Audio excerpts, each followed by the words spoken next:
Bueno, vamos entonces a dibujar algunas regladas alabeadas, a explicar primero el concepto. Fijaros que si, por ejemplo, cogemos un cuadrilátero, para ver un ejemplo práctico, un cuadrado, por ejemplo, y cogemos en este vértice y levantamos una vertical, y ahora hacemos una recta que vaya de este punto a este, y empezamos a unir todos los puntos de esta recta con todos los puntos de esta recta, de manera que hacemos una equidistancia, un reparto equitativo en esos segmentos, ¿no? Entonces tenemos, por un lado, el punto medio de este segmento, lo uniremos aquí con el medio, y lo mismo con todos los demás, el extremo con el extremo, este ya está, medio con medio, medio con medio. Y también podemos hacer más divisiones, o si queremos hacer lo que se llaman las generatrices del otro sistema. Dividimos esto en 4 partes, aquí igual, medio y medio, y ahora tenemos ya el cuadrilátero alabeado, reglado alabeado. Fijaros que es una superficie curva que se puede hacer con líneas rectas, ¿vale? Y tiene la ventaja de que en la construcción, pues trabajar con vigas, con correas rectas es muy cómodo, pudiendo hacer pues a lo mejor un corte por aquí circular o elíptico. En realidad un corte de la superficie va a ser por regla general hipérbolas, ¿no?, por estos puntos, pero en casos particulares, cuando el plano pasa por esta recta o es paralela a ella, salen parábolas, ¿vale? Y aquí lo podemos ver. Fijaros que estos puntos unidos nos sale aquí una curva hiperbólica, ¿no?, y sale hacia afuera, o sea, es una curva convexa, ¿vale? Si unimos estos puntos de intersección, tenemos otra convexa, hiperbólica, etcétera, ¿no? O sea que es una superficie hecha con líneas curvas, pero realmente la hemos construido a partir de rectas. Si ahora unimos estos puntos del otro sistema, estas otras hipérbolas hacen que esta superficie se vea que efectivamente tiene una curvatura hacia adentro, es lo que se llama en geometría curvatura negativa, ¿vale? Entonces, si hiciéramos el cuadrilátero alabeado, que se llama paraboloide hiperbólico, lo ponemos aquí, pues tendría aquí estas curvas hacia adentro y estas hacia afuera, ¿vale? Entonces, todas las superficies que tienen este tipo de curvatura se llaman superficies de curvatura negativa, con puntos que se dicen hiperbólicos, ¿vale? Fijaros que la condición para generar una superficie de estas es que las rectas no se corten, o no sean paralelas, ¿no? Porque si yo esta línea la hago paralela a esta, pongamos este ejemplo, imaginaros que parto otra vez del cuadrado, pero ahora hago aquí una línea que se levanta y ahora a cierta altura hago otra que es paralela a ella, ¿vale? Con lo cual este triángulo es idéntico aquí, estamos en perspectiva militar. Al unir este punto con este, aquí me sale una forma plana, ¿no? Entonces la condición es que se crucen. Ahora bien, si yo uno esta, por ejemplo, con esta, pues ya se cruzan, con lo cual yo puedo hacer este cuadrilátero alabeado, otra vez medio con medio, medio con medio. Este sí que tiene curvatura también, medio con medio, etcétera, ¿vale? Y fijaros que esto se ha levantado por aquí y se ha levantado por aquí. Por lo tanto, ahí detrás quedaría este hueco, lo ponemos así para que se entienda, y aquí esto, ¿vale? Ahí tenemos efectivamente que ese es otro cuadrilátero alabeado y tiene ahí la curvatura por el centro. Se vería ahí esa forma, como aquí también podríamos darle sombra, ¿vale? Bueno, pues esto es lo que llamamos el paraboloide hiperbólico. Sería uno quizás de los más sencillos a la hora de dibujar, pero las líneas donde se apoyan estas, las de un sistema y las del otro, pues se llaman directrices de esta superficie, ¿vale? Y fijaros que, por ejemplo, estas líneas son todas paralelas a este plano, ¿no? Bueno, pues se dice que es un plano director, ¿vale? ¿De acuerdo? Entonces, en toda superficie de este tipo de regladas alabeadas tendrá o bien planos directores o tendrá conos directores u otras cosas, ¿no? O a veces nada, ¿no? O a veces variedad de ellos, ¿no? Bueno, tenemos ya el paraboloide hiperbólico, lo hemos representado con líneas que se cruzan, porque recordad, si se cortan forman un plano, ¿no? Por dos líneas que se cortan, por ejemplo, estos dos lápices, ¿no?, definen el plano del papel, ¿no? Y Otro tipo de superficie que se puede prestar a confusión, pues sería superficies con curvas hechas con líneas rectas. ¿Alguien me dice alguna más? Que no sea arreglada laveada, pues un cilindro y un cono, ¿no? Si hacemos un cilindro o hacemos un cono, son también superficies que tienen curvatura, pero que se pueden hacer con líneas rectas, ¿no? Son superficies que se llaman radiadas, ¿no? También son regladas. Regladas quiere decir que la superficie se puede seguir con el canto de una regla, ¿no? Por ejemplo, si cojo aquí esta superficie y esta, fijaros que esta es una reglada, igual que las que estamos viendo, ¿no? Pero cojo aquí este punto y la sigo con una regla o con un bolígrafo, ¿no? Y toco todos sus puntos, por lo tanto es reglada, ¿no? Vale. Y es radiada porque en realidad esta línea puede salir de un punto, con lo cual es un radio. Entonces decimos que es una reglada y una radiada al mismo tiempo. Ahora bien, esta no es reglada. ¿Por qué? Porque no puedo seguir con una regla todos los puntos. Son infinitos, no los puedo cubrir. No tiene líneas rectas, por así decirlo, ¿vale? Entonces ya sabemos la distinción entre reglada y radiada. Estas dos son regladas y radiadas, pero hay una diferencia entre el cilindro y cono y las regladas alabeadas. Y es que, si os fijáis, estas pues tienen doble curvatura, mientras que esta tiene la curvatura en una dirección, ¿no? Esta también en una dirección, ¿no? Vale. Con lo cual estas no son desarrollables. O sea, yo no puedo hacer en papel esta superficie, igual que no puedo hacer una esfera, ¿no? A veces veis una esfera de papel, yo tengo una en casa de un mapamundi antiguo, pero ¿qué pasa? Si me acerco veo aquí que los usos le han pegado trozos de papel y da el pego. Pero claro, esos trozos de papel, si lo hacemos geométricamente, en realidad son pequeños cilindros. Un cilindro, otro cilindro, etcétera, ¿vale? Otro cilindro. O sea que no es desarrollable. ¿Por qué? Porque tiene doble curvatura. Y doble curvatura, igual que un paraboloide o un elipsoide. Esto tiene una curvatura en una dirección, en otra. Imposible desarrollar, ¿no? Bueno, pues estas no son desarrollables, ¿vale? Por el tema de la doble curvatura y porque dos líneas infinitamente próximas de distintos sistemas se cortan, como veis aquí, pero si os fijáis, las dos del mismo sistema, que son las que siguen el plano director, pues se cruzan, ¿vale? Bueno, pues ahí tenemos el caso de el paraboloide hiperbólico, pero vamos a hacer otro más interesante y es el hiperboloide de una hoja, que si cogemos una hipérbola y cogemos este eje central de simetría, no el focal que pasa por estos focos, y hacemos una revolución de esta rama hiperbólica respecto a este eje, de manera que ambas son coplanarias, pues sale esta superficie, ¿vale? Y esta superficie es tal que también es reglada, o sea que se puede hacer con líneas rectas, ¿vale? Ahí lo veis, ¿no? Veis cómo efectivamente es una superficie reglada, ¿no?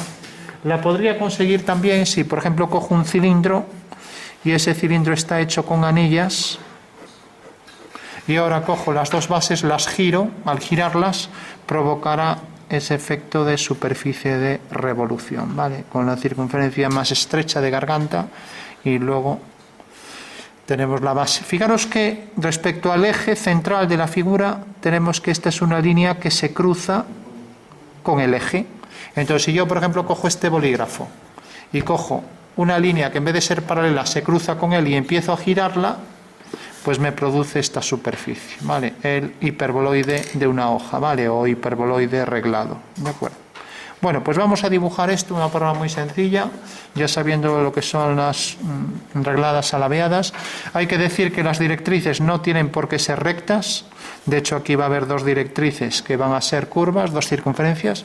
Si en vez de esto cojo, pues por ejemplo, una línea recta y una línea curva, aquí levanto una vertical y hago aquí una parábola o una circunferencia, uno el punto medio este con el medio de aquí, el medio de este con el medio de este, el medio de este arco con esto. Bueno, pues ahí me sale otra superficie reglada laveada que se llama conoide, ¿no? Porque está formado aquí por un arco que no tiene por qué ser circunferencia, puede ser una hipérbola, una parábola, ¿no? Bueno, vemos otra superficie reglada laveada. Si en vez de circunferencia recta, pues cojo por ejemplo una circunferencia y otra circunferencia con cualquier dirección y con cualquier arco y las uno medio con medio otra vez y empiezo a unir todos los puntos. Esto es un cilindroide, ¿vale? También es reglada laveada, o sea, no es un cono, ¿vale? Parece una superficie cónica, pero al unir los puntos no se van a cortar en un mismo punto, por tanto no es un cono, ¿vale? Bueno, una vez ya hecho este preámbulo de la definición y cómo se engendran y alguna propiedad de ellas, ¿no? Recordad, líneas que se cruzan infinitamente cerca, o sea que si me acerco mucho, las dos generatrices hacen esto. Mientras que las que vienen por el otro lado se cortan, provocando aquí un cuadrilátero reglado alabeado, igual que este entero, ¿no? O sea que sería otro paraboloide hiperbólico, ¿vale? En todo caso, la silla de montar, como tiene también las generatrices de los dos sistemas, pues a la hora de hacer la silla de montar, también tendremos que es otra reglada alabeada y también se puede generar mediante líneas rectas, ¿vale? Y si nos fijamos, las líneas del otro sistema, a la hora de construir el paraboloide hiperbólico, produce aquí, en el momento en que se cortan, otro pequeño paraboloide hiperbólico, ¿no? Bueno, ya después de esto empezamos, fijaros que ahí hay vamos a dibujar un triángulo, y en este triángulo vamos a dibujar pues una circunferencia circunscrita, que se llama, o sea que pasa por los vértices del triángulo. Vemos cuál corresponde aquí, parece que es esta, la 25, ¿vale? Bueno, entonces hacemos dos ejes horizontal y vertical y ya dibujamos en diédrico la figura, ¿vale? Siempre conviene dibujar en sistema diédrico las proyecciones. A ver, tendremos por aquí el eje horizontal, aquí por ejemplo el trípode la línea de tierra, y vamos a dibujarla aquí.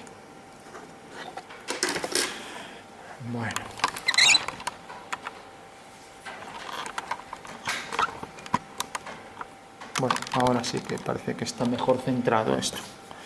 Bueno, una vez que tenemos esto, decíamos, la colocación primera pues puede ser en posición horizontal. Cogemos el arco circular de 25, lo centramos y lo único que hacemos es, quien tenga la plantilla coloca ahí el triángulo inscrito. Si alguien no la tiene, pues el método sería simplemente hacer aquí los dos ejes de la circunferencia, y una vez que tengo los dos ejes, pues ya dibujo estos dos arcos, ¿vale? Fijaros que aquí, cuando cojo, por ejemplo, y hago otra circunferencia, vamos a hacerla aquí igual medida, cogemos aquí esto y coloco aquí esta longitud. Entonces cojo aquí la prolongación, en la intersección me da aquí un punto, ¿no? Bueno, pues puedo hacer, por ejemplo, o mejor, hago esto y tengo ya ahí el hexágono, más rápido todavía. Entonces tengo aquí un hexágono, y el hexágono pues está formado por 6 lados, pero puedo coger, por ejemplo, pues 3, con lo cual ya tengo el triángulo equilátero. Aquí hay un triángulo equilátero, etcétera. Vale, bueno, pues este sería un procedimiento, aquí hay otro, etcétera. O sea que puedo dibujar todo al hacer el hexagrama, ¿no? Pero bueno, ya que nos provee la plantilla de estos, bueno, no era 25 por lo visto. Bueno, vamos a cogerlo aunque quede un poco fuera, es igual. Más bien sería 26, vamos a ver. 26 no lo tiene. Así que tiene 26. Bueno, pues vamos a coger el 26 mejor. Aunque nos queden dos, desechamos una de ellas, ¿vale? Dos circunferencias concéntricas ahí, queda por aquí. Bueno, ahí tenemos la circunferencia, y ahora vamos a colocar, fijaros, uno horizontal, otro vertical. Entonces colocamos aquí el triángulo, ya nos marca aquí la posición del eje del triángulo. En todo caso, si no se ve bien, siempre podemos marcarlo ahí a tinta para centrarlo mejor, ¿vale? Ahí el eje, ¿de acuerdo? Entonces cogemos el eje vertical y hacemos el primer triángulo, ¿vale? De esta manera podremos ir completando la figura. Entonces, primer triángulo tiene que ser simétrico respecto al eje vertical. Hacemos este otro triángulo y tenemos el hexagrama, ¿vale? Lo que hicimos antes aquí manualmente. Otra vez centramos el triángulo. Bueno, ya tenemos el hexagrama, ¿no? Y ahora fijaros que ahora habrá que colocar otro en horizontal y otro en vertical, ¿vale? Entonces tenemos aquí este También lo centramos con esta línea, los vértices por la circunferencia y este otro. Bueno, recordad que es una recta que gira en torno al eje y que se cruza con ella en el espacio. Por lo tanto, las proyecciones de la recta pues serían estas. Vale. Bueno, ya tenemos la planta de la figura. Ahora hacemos el alzado, proyectamos esos puntos y ya tenemos lo que sería la vista en alzado. Vale. Entonces, si hacemos la vertical, tenemos la circunferencia extrema que quedará aquí por el punto del cuadrante, esta otra, su simétrica, la circunferencia interna de garganta, la parte más estrecha de la figura que va a ser así de ancha, que nos define esta circunferencia. Y ahora es cuestión de ir marcando los puntos que se corresponden. Vamos a hacerlo, por ejemplo, así de grande, a cualquier altura. Bueno, pues tenemos ahí ya la planta y alzado. Y ahora vamos a ir proyectando todos los puntos que se corresponden. Fijaros que, por ejemplo, para no equivocarnos podemos hacerlo así. Del punto 0, 1, 2, 3, 4, 5, 6, 7, 8, 9, 10, 11 y el 12 otra vez el 0, ¿vale? Fijaros que del punto 0 va al 4, ¿vale? Entonces necesitamos marcar este punto 0 y el 4 que queda aquí. Tenemos que proyectar estos puntos, ¿vale? Entonces ya los proyectamos con líneas en vertical. ¿Vale? Entonces proyectamos, tenemos esto proyectado, nos falta el punto 4 y el punto 2 que vienen por aquí, y también el punto 8 y el punto 10 que vienen por aquí. También serán simétricos respecto al eje central. A ver si está simétrico. Bueno, ya tenemos todo proyectado, entonces solo hay que ir midiendo, ¿vale? Entonces fijaros que el 1 está el 0 con el 4, el 0 con el 4, que es este. Bueno, pues ya tenemos la primera línea, ¿vale? Si nos equivocamos en una línea, se va el dibujo al garete, ¿vale? Ahora, por ejemplo, el 1 con el 5 es esta, ya la tenemos. Ahora, el 2 con el 6, el 2 es este. Fijaros que abajo estoy cogiendo este y arriba el que toca del otro lado, ¿vale? El 2 con el 6, que es el central, ¿vale? El 3 con el 7, 3 con el 7. El 4 con el 8, el 4 queda aquí, 3, 4 queda aquí y el 8 queda aquí. Vale, de esta manera voy obteniendo ya todo. 4 con 8, 5 con 9, el 5 queda aquí y el 9 queda en la esquina. Vale, ahora el 6 con el 10, 6 con el 10 que queda aquí. Ahora el 7 con el 11 es esta línea, ya está hecha. Ahora tenemos el 8 con el 0. Hicimos 7 con 11, 8 con 0, 8 es este punto y 0 es el del eje. Bueno, ya tenemos 8 con el 0 y ahora el 9 con el 1, 9 con el 1 aquí. Bueno, pues ya parece que está completa, aunque aquí parece que le falta algo. Tenemos el 10 con el 6, el 10 está aquí y el 6 está aquí.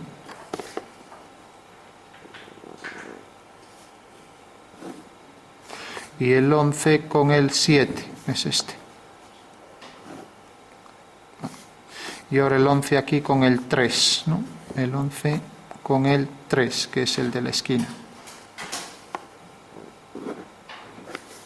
Bueno, ahora sí que ya parece que está completo y simétrico, ¿sí? Bueno, parece que aquí le falta algo. Este punto, por ejemplo, este viene a parar aquí, del 9 al 5.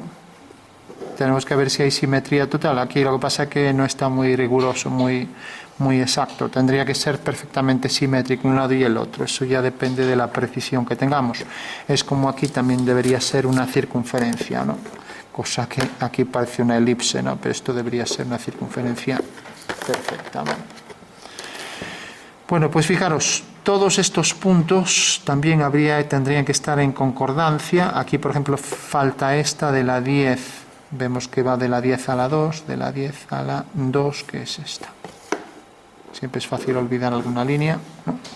Y ahora sí que parece que está completo, ¿no? Vale. Bueno, lo tenemos en plantilla alzado, como veis. Entonces, si ahora lo hacemos en 3D, habrá que hacer esto. Tenemos una curva, tenemos la otra, tenemos las divisiones. Y si aquí empiezo con el 0, por ejemplo, pues aquí empiezo con 1, 2, 3, 4. Por ejemplo, como aquí el 0 lo uní con el 4, pues aquí igual el 0 con el 4. Esto sería hacerlo en 3D, ¿vale?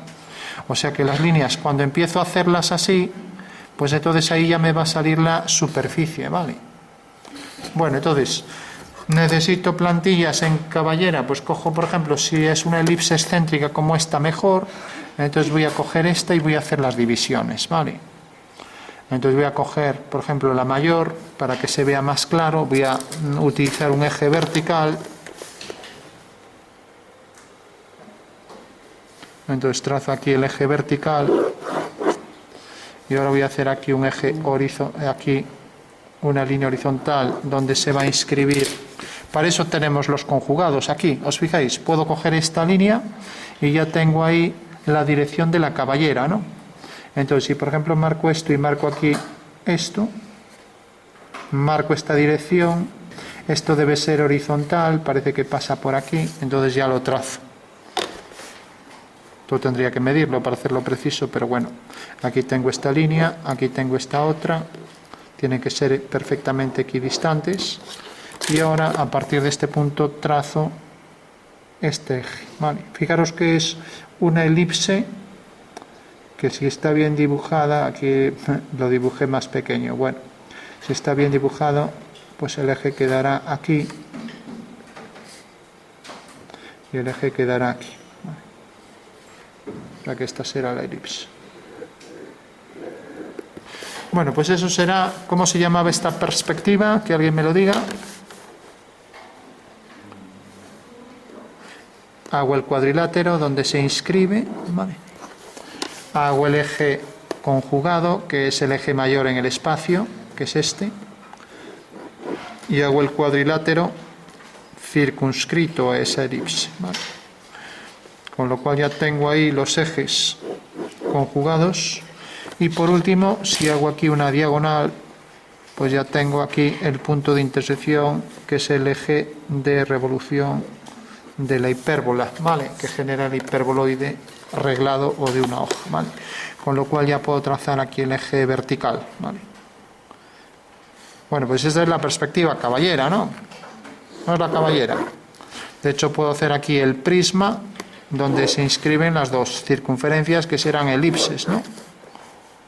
Voy a traer hasta aquí, por ejemplo, hasta este punto mismo, ¿vale? Bueno, y ahora hago paralelas y ya tengo la figura. Entonces cojo aquí esto, desplazo, lo voy a traer, por ejemplo, hasta aquí, vale, con lo cual tengo que repetir esta elipse aquí abajo, ¿de acuerdo?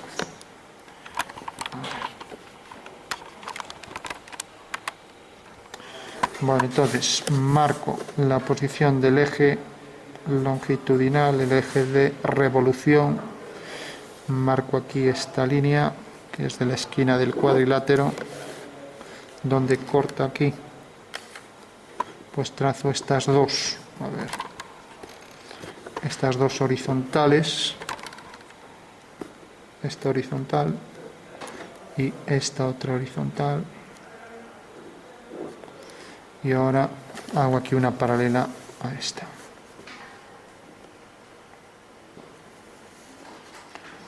¿Podemos saber aquí cuánto experimenta de reducción la perspectiva caballera? Pues vamos a verlo. A ojo, ¿alguien me lo puede decir? Esta medida, por ejemplo, es X. Pues esta es igual, ¿vale?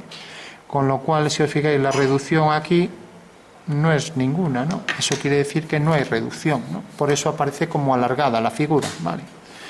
Bueno, por último, dibujamos los dos ejes principales, marcamos esto y marcamos, estos serían los ejes principales de la elipse, y ahora los conjugados, ¿vale? Que serán esos dos del mismo tamaño, este y luego esta otra línea.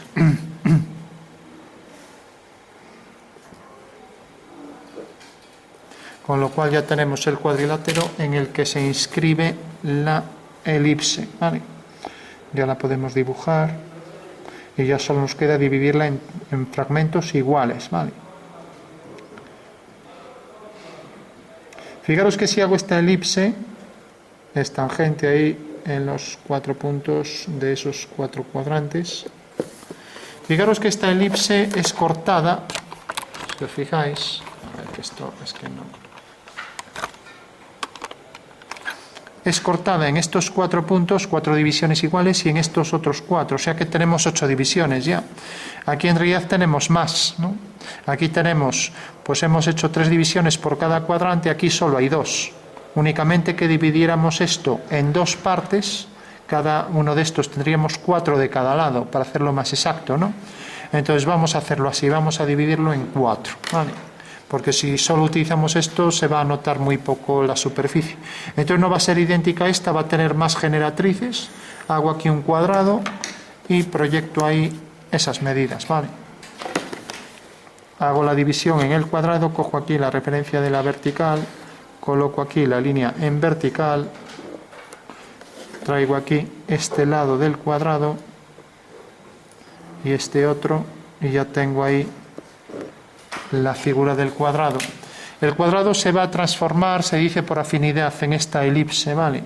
Entonces, si dibujo las dos diagonales, ya tengo ahí realmente la posición del centro del cuadrado, y ahora cojo la referencia de la vertical y hago los 2 ejes principales de la circunferencia, ¿vale? Este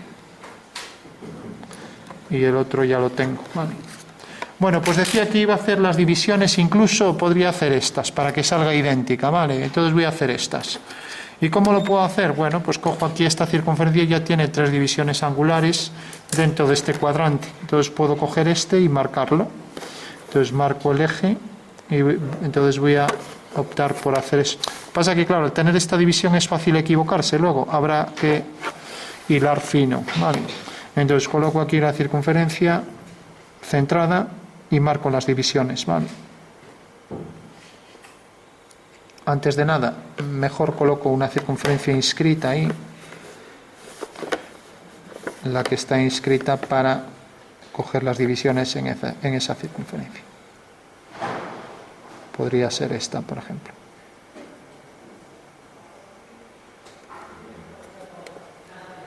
Bueno, pues ya tengo aquí la circunferencia inscrita en ese cuadrado, y por afinidad puedo ir proyectando los puntos. Igual que este, por ejemplo, se proyecta según esta dirección, ¿no? Fijaros que se proyecta según esta dirección y se transforma en este, ¿no? Pues todos se proyectan según la misma dirección. Por ejemplo, este y este se transforman también mediante la misma dirección. Eso quiere decir que si hago aquí una división de esto y de esto, también se va a proyectar según la misma dirección, ¿no? Con lo cual ya tendré la división, ¿vale? Entonces cojo aquí que me otorga esa división, entonces coloco aquí la circunferencia y hago las 3 divisiones. Una viene por aquí y otra viene por aquí. Eso quiere decir que la circunferencia corta según esta línea y corta aquí según esta. Bueno, pues ya tengo ahí los ángulos de 30, 60, 90, ¿vale? Las 3 divisiones, ¿no? Entonces, si sigo esta misma dirección por aquí, pues tengo aquí la división a 30, a 60, y aquí, siguiendo la misma dirección de afinidad, tengo aquí la división a 90. Con lo cual ya tengo aquí las 3 divisiones, esta división y esta. Vale. Fijaros que ya tengo esas 3, ahora necesito las de este otro lado, y para ello podría hacer aquí una horizontal o volver a marcar aquí las divisiones angulares. Casi lo voy a hacer así, que parece que es más preciso. Entonces cojo aquí esta división y esta otra. Otra vez tengo aquí la división a 60 y a 30. Vale. Entonces, siguiendo también la misma dirección de afinidad, entonces esto viene a parar aquí y esto viene a parar aquí. Aquí no es muy fácil ser preciso. Viene a parar aquí, parece ser. Bueno, de esta manera en perspectiva he logrado esa división angular, ¿vale? Entonces ya, si ahora proyecto esto aquí arriba, siguiendo la dirección de la caballera, pues tengo la primera división que cae aquí. O también, si prolongo esta línea, pues tengo ese ángulo. Prolongo esta línea, tengo ese ángulo. Y lo mismo, prolongo esta línea y prolongo esta línea.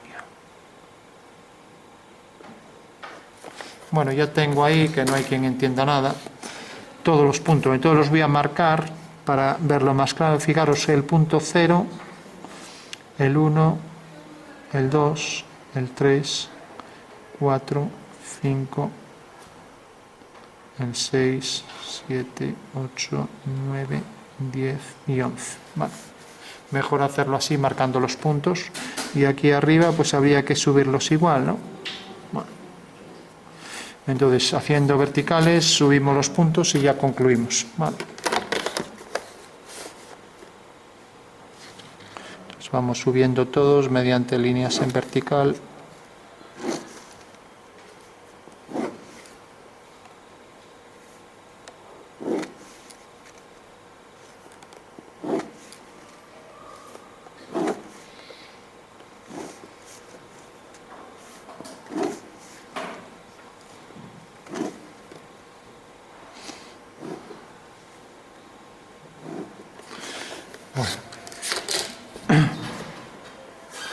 Entonces ya para terminar hacemos las líneas, las unimos y se acabó. Fijaros que uníamos, por ejemplo, el punto 0 con el 4. El 4 es el segundo de aquí. Aquí vamos a hacer esta línea horizontal. Entonces decíamos el 0 con el 4, el 0 es este. A ver. El 0 con el 4 que queda aquí. Bueno, pues primera línea. Ahora el siguiente es el 1 con el 5, es este el 1 con el 5, que no, me equivoqué, aquí no hice las divisiones bien, bueno, cachis la mar. Bueno, fijaros, tenemos aquí este punto, tenemos aquí este otro, vamos a marcar aquí las divisiones bien, aquí este punto, aquí este otro, aquí este, aquí este, aquí este. Bueno, ahora sí que las tenemos ya, estamos sin hacer la división. Entonces decíamos el 0 con el 4. El 4 es este. Bueno, ahí.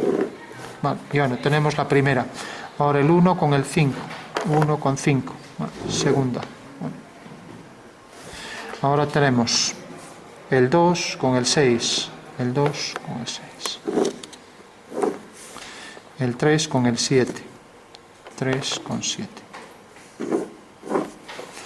El 4 con el 8. 4 con 8. El 5 con el 9. 5 con el 9.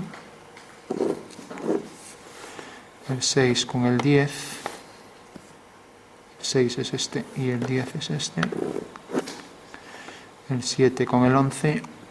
7 con 11. El 8 con el 0, 8 con el 0, o sea que es esta línea vertical.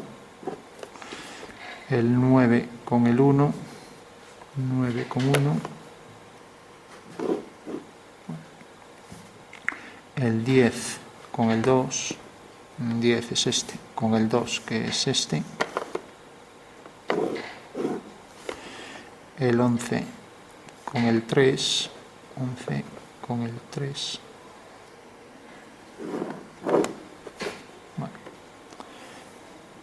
Vale, tenemos hacia un lado, ahora podríamos ir hacia el otro, del 0 al 8, del 0 a este de aquí, lo tenemos, del 11 al 7, creo que lo tenemos también, del 11 al 7, que es este de aquí. Aquí ahora hacemos las del otro lado, ¿no? Del 10 al 6, el 10 es este, el 6 es este.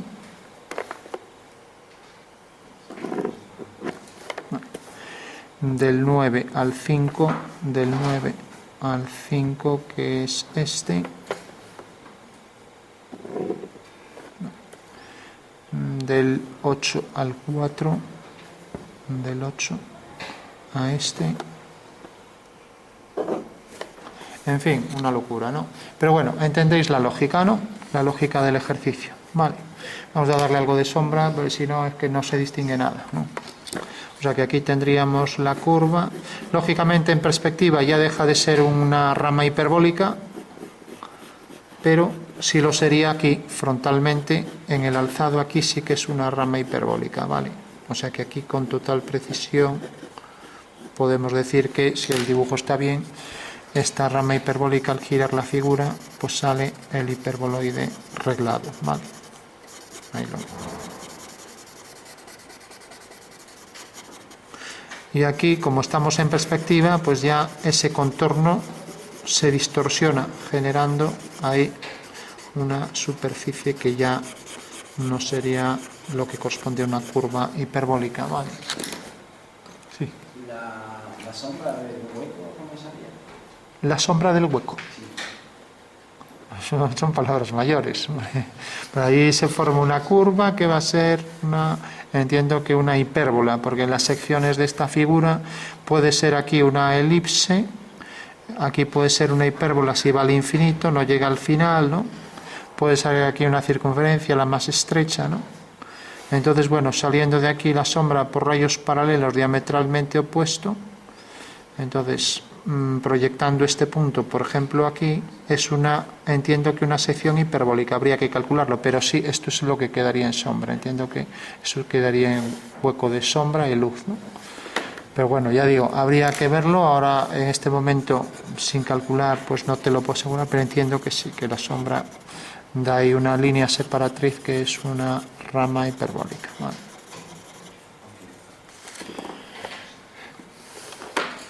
Intuitivamente ese tipo de cosas podemos más o menos aventurarnos, por decirlo así, pero las deducciones están muy por encima de la intuición.